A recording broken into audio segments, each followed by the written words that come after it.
Hi guys, so samahan nyo ako sa ating client at magkabit ng sliding window na 798 series na super wide. So yan guys, bali nakakarga na lahat ng materials natin na ikakabit. So mag-i-install tayo guys dito lang sa Dasma sa may park lane. So ipapakita ko sa inyo guys kung paano nga ba kami magkabit ng sliding window. So let's go!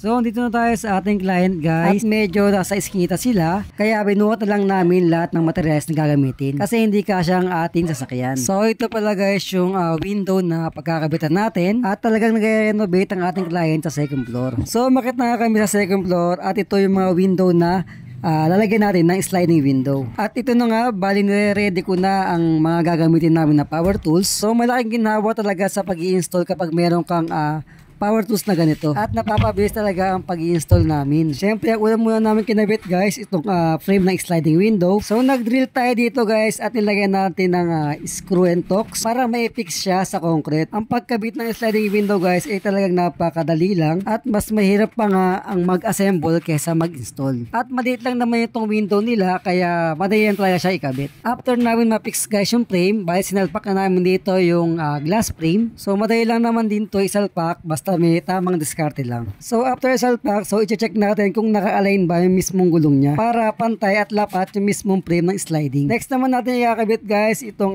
screen ng sliding window. At syempre kapag nagpagawa ka sa amin ng sliding window ay talagang may kasama na siyang screen na pang insekto at pang alikabok. Itong screen nga na ginamit namin dito ay hard mesh na. So talagang matibay ito guys kaysa sa ordinary na screen. Ito ay security screen at natawag at hindi talaga mapupunit to kahit tusukin pa ng ballpen o paglaruan ng mga bata. So after na nakabit guys, ito tinatanggal na lang namin yung sticker niya. Kailangan kasi ito guys tinatanggal para hindi kumapit sa mismong frame. Kapag ito kasi guys ay hindi tinanggal at naarawan ng matagal, so kakapit ito sa frame at mahirap na itong tanggalin.